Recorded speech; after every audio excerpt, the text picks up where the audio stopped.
Tom Homan said they were going to go. Their number one priority was going after Criminals. violent criminals. Right, but as long as if there's a violent criminal sitting in a room and there's a guy next to him that's not a violent that broke the law, he's going as well. Half the people that they have deported are nonviolent criminals because they all hang out together. That's not. I don't know where you're getting that from. Well, no, because I hear from what I've been hearing is that they have these raids, and in these raids, there's 20, 30, 40 people. There's might be 3 violent criminals there, but everybody that's part of that raid is an illegal, which is a crime. When he decides to politicize this actual crash, and that's exactly what he's done. He's blaming Joe Biden. He's blaming Barack Obama. He's blaming it on a DEI hire when he doesn't even know what caused the crash. He doesn't know whether it was intentional or not. He doesn't even know the color of skin of the pilot.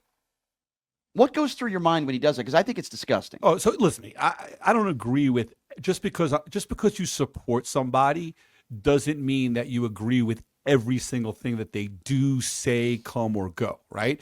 First of all, my hearts go out, prayers to the families and everybody that was, involved in the accident. That's first and foremost.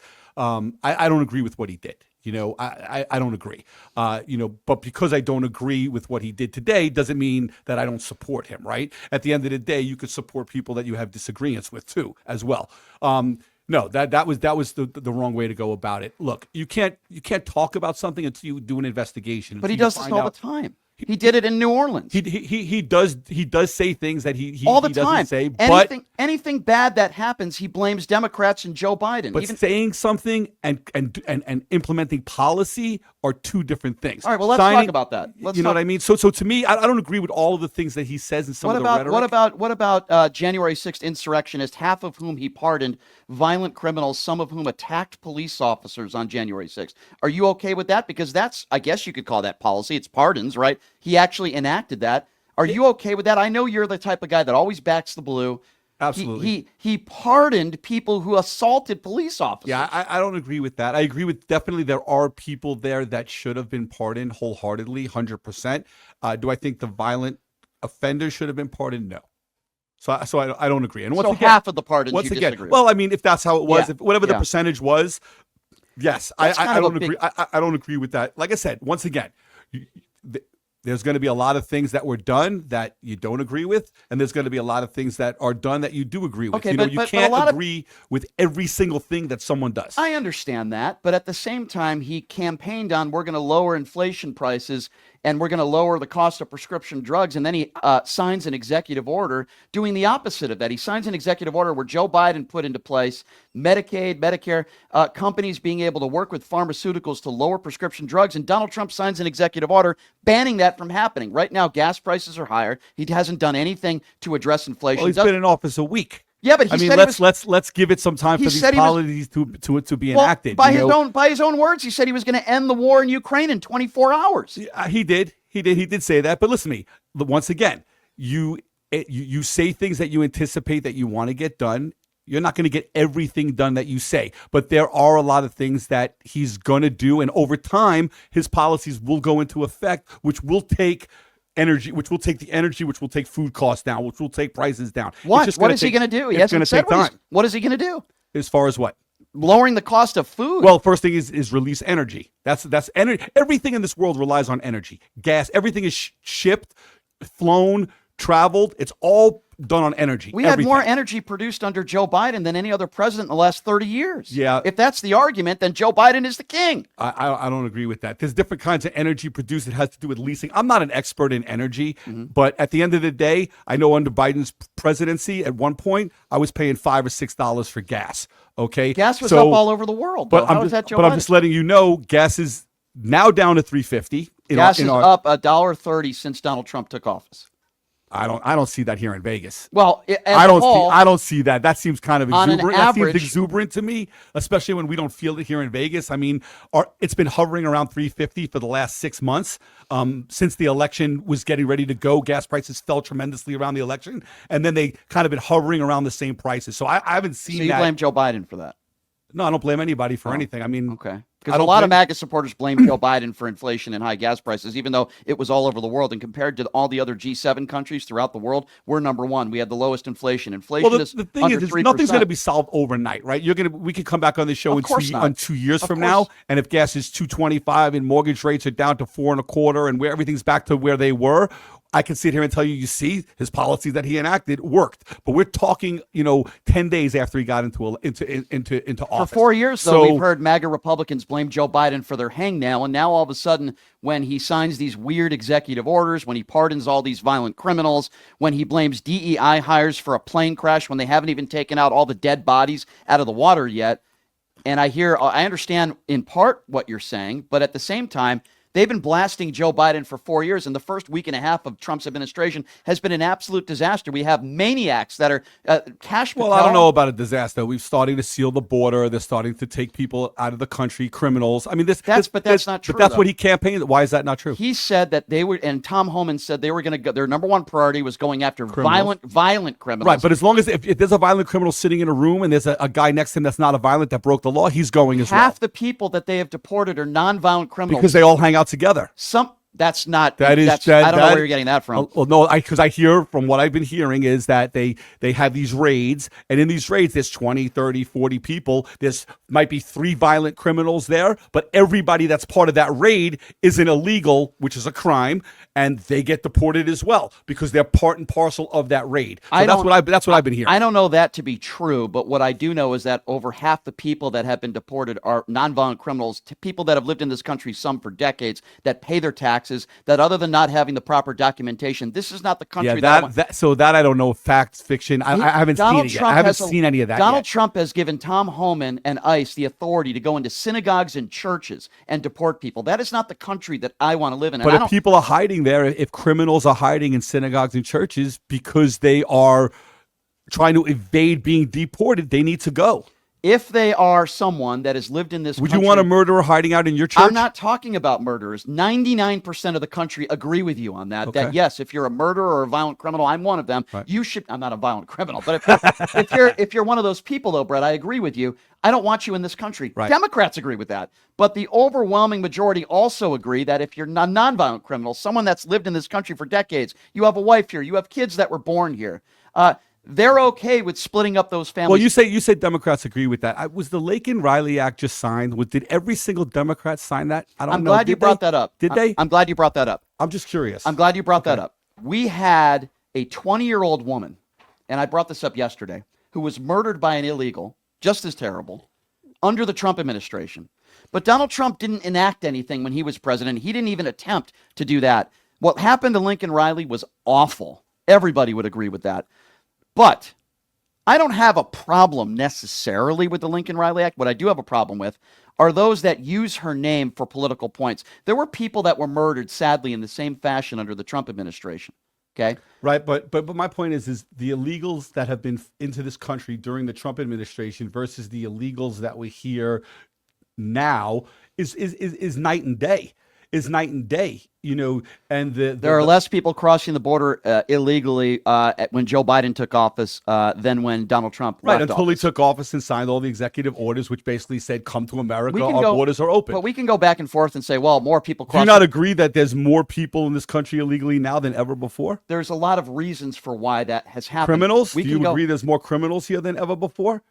Undocumented migrant criminals? But if the argument But do you believe that, yes or no? Do I believe there are more illegal criminals, violent criminals now than ever before? No. Here, yes, undocumented, illegal criminals that we don't know about than ever before. If we don't know about it, then how can I comment on it? Well, because there's how many gotaways they could tell. Yeah, but I'm not going to make that assumption if we don't know about it. It's not an assumption. I'm sure on the DHS website somewhere, there's an amount of gotaways that they've predicted. So if you have this amount that the DHS has predicted, I don't know you have to believe that there's got to be a lot of those have to be criminals. But Brett, because they're rounding them up now. Okay, so Brett, I don't know the answer to that question. Here's what I will say. I want violent criminals out just like you. Okay. I don't want to live in a country where we are going into churches and synagogues and deporting people and breaking families up. Yes, I understand they don't I agree with that. As long as they're not violent criminals, I agree with you. But that's okay, we agree fundamentally. But that is what the Trump administration is doing. There are stories. A woman on CNN yesterday who's the sister,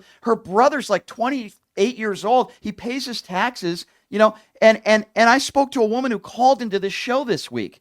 Her son is dating a woman, and they're going to have to move into their garage because the girlfriend's afraid that her mother, who's lived in this country for 30 years, not a violent criminal, is going to be deported. I don't want to live in a country like that. Yes, I want violent criminals out of this country. But you do need law and order, and people do come here illegally. And the bottom line is that you need to. Other countries don't let people in like we let people in. But if the other countries don't let people have citizenship like we give citizenship away. We need to start looking out for our country. If the argument is law and order, then I want consistency. I agree. The man who you voted for is a 34-count felon. If law and order is a problem for you, which I respect, I would say it's a problem too. He's a 34-count felon, and he just let loose a bunch of insurrectionists. Everybody knows that was a joke. That's why. No, everybody does not know that. That's why he got voted for again. That's why he won the election again. People voted for him because he's a felon? There was 86 million people voted for Joe Biden, supposedly, right? What do you mean supposedly? Well, I'm just saying. I just say supposedly because I can't believe that when you get 70-something million people and all these people that didn't want Donald Trump to be in office, then all of a sudden we get 70 million people that vote in the last election, and all these people that supposedly Trump was the worst ever, and all these people came out for Biden. Where were all these people that supposedly Trump is this I can answer terrible that. guy? I can answer Where that. are all these people that didn't come out? I can answer that. Obviously, the people that wanted to vote for him came out because he won by a mandate. He did not win by a mandate. It was the closest election we've ever had in the past 30 or 40 years. Third closest election in the history of this country. Donald Trump won the popular vote by 1.4%. But it's the first time he won the popular vote and the Electoral College. The biggest Republican since Reagan, I think it was. Yeah, okay, that might be true. Okay. I'm not denying that. But when you say that's a long time. But when you say it was a mandate, more than half the people that voted did not vote for Donald Trump. That's not a mandate. Almost 40 years since that's happened. By Republicans. But where were all the people? So all these people that hated Donald Trump for when Biden was in office, right? Mm-hmm. What happened to all of those people? I'll tell you why. Yeah, tell me why. First of all, Hillary Clinton lost to Donald Trump, as you know. Right. And I personally believe there are a lot of people in this country that are not willing, number one, to vote for a woman. And I can't stand that, but it's the truth. And particularly a woman of color. I think there were a lot of people, Democrats and Republicans, by the way. Maybe they should have made a better choice. Well, maybe they should have. Maybe they should wake up and make a better choice. Well, I don't disagree with that. So I'm not picking their candidate for But you asked me. I'm telling you, but as a team, if they wanted to win so bad and Trump was this threat to democracy, don't you think you would have made a better decision? Well, first of all, you had yes or no. If you know that people don't vote for women, and you know that they don't vote for, they were so high, they spent billions of dollars, and Donald Trump had the richest guy in the world that funded his campaign. So let's not talk about money. But they didn't spend as much money as the Democrats. Listen, the Democrats screwed up. I'm not going to sit here and make excuses for the Democrats, okay? You can't. But I also believe that a lot of people were conned. A lot of Latinos and people that voted for Donald Trump didn't think that he was going to deport members of their family that are not violent criminals. Trust me, a lot of people are regretting or taking Medicare, Medicaid away, taking the cost of prescription drugs skyrocketing. People are now paying $400 for insulin. Joe Biden capped insulin at $35. Trust me, there's going to be a lot of buyer's remorse. I disagree. So I haven't seen all the things you're talking about. Like I said, my politic game's a little light right now. Okay, it's not super. So this is what I do for a living. Of course it is. So you're a little bit, Here's more what I want versed to do. with some of the things than me. Okay. So I can't rebuttal some of them. I understand. But some of the things that we talk about that I can rebut, I don't have a problem with. Right. Here's what I want to do. I want to take some phone calls right now. Let's do it. Brett's a New Yorker. He's willing to get into it with anybody. That's what I love about him, right? We disagree on a lot of, although we do agree on some things as well. I think the immigration thing we agree on. But I want to take some phone calls now. Your chance to talk to reality TV star and MAGA supporter, as I add that in there, Brett Raymer from the hit TV show Tanked. He is nice enough to be in studio here and taking calls and being willing to get into it with some of the callers. 702-221-7283. Again, that number, if you would like to be a part of the conversation, now is the time to do it. That number is 702-221-7283 is the number to call. Let's go to Jason. Jason is first up on PTL. What's up, Jason? What's up, Brian? How's it going? Good. So, I was watching the guy you're just talking to. Brett's his name, correct? Brett Raymer, yep. Do they all just meet in one room? I know they kind of do across all their right-wing social medias, but these guys all say the same thing and they have no good arguments. They just pull stuff out of thin air and expect me to believe it with no evidence. Like what was And, pulled out of thin air? Oh, I mean, where do I start? I mean, Brian, you want to help me out here? You want to point to one Brian, thing? you need Brian's help? You call up on a show and you want Brian's help. Come on, guy. Next caller. This guy don't know what he's doing. Well, You want Brian's help. You want the radio show guy's help, and you're calling in? Come on, guy. Give me a break. Okay, well, you're you- honestly, well, okay, you're sitting okay, in a let room me- with no TV, no radio, no nothing, and you want Brian's help. Give me a break. Move on. Let's go. let me give Jason, let me give him another chance. Go ahead. Go sir. ahead. One more time. Yeah. We'll give you one more time, pal. Go You're ahead. up. Go ahead. Go ahead. Thin air. What are we pulling out of Okay. thin air? Let me hear. Well, Brian brought up the fact that Joe Biden, the amount of votes he got, and you said that that's not true just because you don't feel like people would vote for Joe Biden. Give me some It's not evidence that I of don't why feel. It's people not what I would don't vote for feel Joe like. It's that I Biden. could sit here and talk about Zuckerberg and talk about all the boxes that were put out and all the different things that he said and etc. all But I been- didn't that's all really been feel like taken to going in. federal I didn't really court feel and like going proven into wrong. all of that. I just kind of was like, I don't believe 86 million people voted for Joe Biden. That's it. It's pretty plain and simple. Okay, well, I could say I don't believe that the amount of people that voted for Trump voted for Trump. What would that make me? It wouldn't make you anything. It's your opinion. You're entitled to I opinion. think it would Everybody's make. are. I think it My would. opinion has to have evidence. But I didn't My pull it out opinion of has to thin be air. I backed said by something 86 other million than just people. what I just feel. I'm allowed to not believe Can something. I chime in? I would say that would make you a conspiracy theorist if you said Donald Trump Yes. did not win. There you go. I'll answer it.